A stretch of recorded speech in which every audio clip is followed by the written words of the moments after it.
I'm in Bethlehem, the city believed to be the birthplace of Jesus.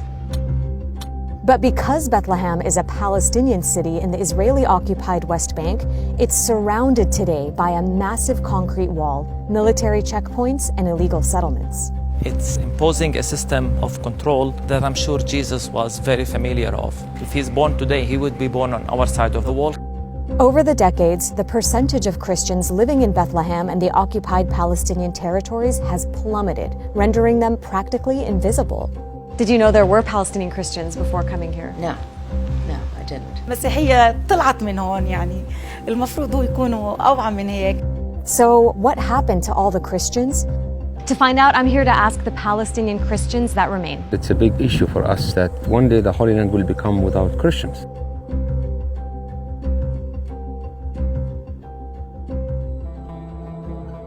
This is the Church of the Nativity in Bethlehem, one of the holiest sites in Christianity. This spot right here is believed to be exactly where Jesus was born. But down the street at a different church, I'm attending a Sunday service led by Palestinian pastor Munthir Ishaq. He says every year there are fewer Palestinian Christians in his congregation. In our church, there's a lot of old people whose children live outside, and it makes me worry a lot about 20, 30 years from now. Will there be Christians in Palestine? That's really our biggest nightmare. Around the year 1900, Christians made up about 11% of the population of what was historically called Palestine. That's now down to less than 2% in all of Israel and the occupied territories. The decline is much more pronounced here in Bethlehem. 70 years ago, the area was 80% Christian. Today, that number is only 12%. Why are the numbers of Christians specifically dwindling here? Like all Palestinians, we live under Israeli reality, Israeli oppression. Here in the West Bank, in Bethlehem, we live under the Israeli military occupation, where we suffer from restrictions of movements, very limited opportunities economically. Overall, the quality of life here is very difficult. This used to be the main road in Bethlehem. And then the wall cut really in the middle of the road. And what used to be one of the liveliest streets or roads in Bethlehem is now this dead area as a result. To us, Jesus was one of our own. We look at him as a Palestinian Jew. He was born here. And I think even if he's born today, he would be born on our side of the wall, because Jesus was born under the occupation, under the Roman Empire. Israel began building the wall here in Bethlehem in 2002 in what it says was an attempt to stop Palestinian attackers from entering its territory. But rather than building the wall on the boundary between Israel and the West Bank, it was built deep inside the occupied Palestinian territories. That left massive areas of Palestinian land inaccessible to their owners on one side of the wall, while keeping Palestinians confined on the other side. While walking through Bethlehem, I spoke with Samir Lolas, who crafts and sells souvenirs made from olive wood. The wall is just a few feet away from the front door of his shop. لك صراحة يعني الجدار هذا مشكلة على بيت لحم كبيرة. أنا كان المحل يسوى مصاري، كان شغل كويس. كيف بدي أقول لك؟ كيف اللي حاطين على كلب الواحد صخرة مش قادر، يعني هذا على قلوبنا صخرة. هذا مفروض يمكن يعني مش مفروض والله. The wall cuts off access to most of Bethlehem's farmland, and in the north, it completely blocks off the route to Jerusalem, another city Christians consider holy, which is just over 5 miles away. It makes us wonder whether if Jesus was here today and wants to go to Jerusalem, would he need a permit to go to Jerusalem? Because you do. Everybody here does, right? Everybody here does. Israel has imposed this permit system on Palestinians living in the West Bank and Gaza since 1993. To leave those territories, even if it's to worship at Jerusalem's holy sites, Palestinians have to apply for Israeli permits that are often rejected. In 2022, many local Christians were banned from attending Easter celebrations at the Church of the Holy Sepulchre, where Jesus is believed to have been buried. It was very upsetting to see, as a Christian, that I and others like me can't go to one of our important ceremonies in Easter, the most important ceremony. This is, of course, part of a much larger violation of Palestinian Christians' right to religion. Because like other Palestinians, Christians have faced violence and attacks from the Israeli state and settlers alike. One shocking recent example of an attack on Christians at the hands of Israel was this. In May 2022, Israeli forces attacked the funeral procession of Palestinian Christian and renowned Al Jazeera journalist Shireen Abu Akleh. She was shot in the head by an Israeli soldier while reporting in a helmet and flak jacket clearly marked as press. It was extremely upsetting. Even just her funeral, it was under attack.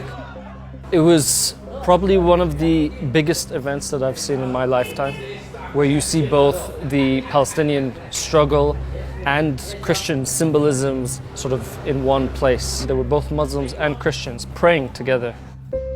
Often there's this desire and interest to see Palestinians split on the basis of religion. And by the West also a narrative where Muslims are persecuting Christians, but here we saw all Palestinians coming together. You know, a lot of time when visitors come, they ask me, how is your relationship with your Muslim neighbors? And I simply ask, well, they're our classmates, they're our business partners, they're our neighbors, literally. Mundir is also the director of the Christ at the Checkpoint Conference, which aims to teach Christians who visit Bethlehem from around the world about the realities of the occupation. Prior to coming here, did you know that Palestinian Christians even exist? Not really, no. I thought they were mostly Muslim. What are your impressions of the West Bank and specifically the occupation? It's insane to me, honestly. I didn't really know much about it coming here, which is I'm kind of ashamed of, but it really struck me because I just have never really seen people live like this before. Jesus is believed to have been born just down the road. How do you think he would feel today seeing the checkpoints and the wall and the occupation? I think he would barge in and give one of his parables, perhaps. He would make some pretty pressing demands on the people. Meeting us actually opens their mind to a different narrative, opens their mind to the fact that maybe we did get it wrong about Palestine and Israel. And it is through a big misconception that this is a conflict between Jews and Muslims, as if we're caught in the middle, because not only we're part of the Palestinian people, but we're part of the Palestinian movement for liberation. Palestinian Christians were among the earliest and most fervent opponents of British colonial rule in Palestine, and were early leaders in fighting against the displacement of Palestinians to make room for a Jewish state. And that fight continues on today with people like the Nassar family. We're on our way to visit the Nassar family who we met at church yesterday. They own a 100-acre farm south of Bethlehem that the family has had for over a century, and it's currently surrounded by illegal Israeli settlements. Here we are in the center of 5 Israeli settlements. There's one right there. There is one We're there. looking at it. You can see that all hilltops around us are already Israeli settlements existing, except of this hilltop. And so we are the only hilltop in this area that is without an Israeli settlement. Dawood's grandfather purchased this land, now dubbed Tent of Nations, in 1916, a full 32 years before the creation of Israel. But now Israel says it owns the land and wants to build Jewish settlements on the Nassar family's farm. The family is fighting to stay on the land, but it's not easy. إنه ممنوع نبني، ممنوع يكون عندنا مي، ممنوع كهرباء. معظم الوقت إذا بدنا نيجي ونروح نرجع من الأرض ونيجي على الأرض، مرات بتكون في check points. Because of those restrictions, Dawood showed me where the family sometimes has to worship in an ancient underground cave.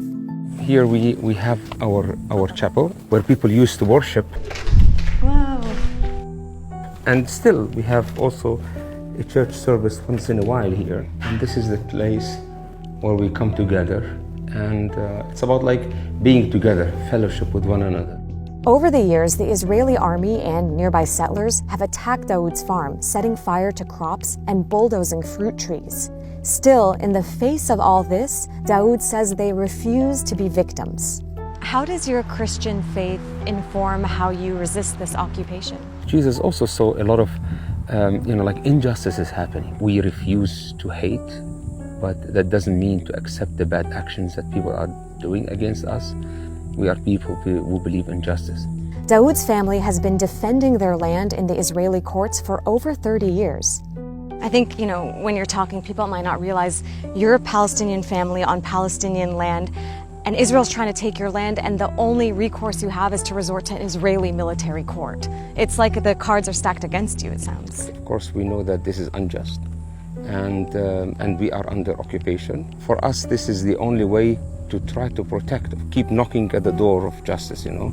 In the meantime, Daoud says that most of the other Christian families in the nearby village of Nahalin have left after being pushed out by settlements and blocked off by the wall. You feel that we are the only hope for the village to exist. So our mission to protect the land is not just about protecting the private property, but it is the hope for many people. We ask you to bless our community here and to bless the food. The farm hosts summer camps and activities for the local Palestinian community. It also hosts international volunteers. Thousands have come over the years and have more freedom of movement than the Nassar family themselves. يعني أنا دائما عدة مرات بحكي للجروبات يا ريتني إنه أنا أروح معكم في الباص وتلففوا لنا لأنه مزبوط إحنا ما بنعرف جوا. إحنا ما بنعرف بالضبط من القدس ولا الشمال يعني ما بنعرف البلد منيح. إذا أنت حطيتيني في القدس أنا ما بعرف بضيع. احكي لي ليش أنتوا وجودكم كعائلة مسيحية مهمة كتير هون؟ مش عارف عمريش فكرت إنه أنا يعني إنه أنا بفكر إنه أنا فلسطيني وخلاص يعني بس بجوز إنه إحنا واحدة عائلة واحدة من قلائل عيال مسيحية إنه عندهم أرض ولساتهم موجودين بأرضهم مع أنه يعني كتير فلسطينية بمروا في نفس المشاكل يعني مشاكلنا نفس أي مشكلة لأي فلسطيني. فدعا واحدا من الغلمان وسأله. At the end of your service when you were praying, you prayed to God to end the occupation, didn't you? We pray for that every week. It's clear to me that God is not pleased with the occupation. God weeps over the situation of Palestinians. God weeps over the people who lose their lands. God weeps over the children who are killed every day. We need our Christian sisters and brothers to realize this and to help us. While many churches around the world have spoken out against Israel's actions, there's a notable voice missing: the very devout and very politically influential American evangelical Christians.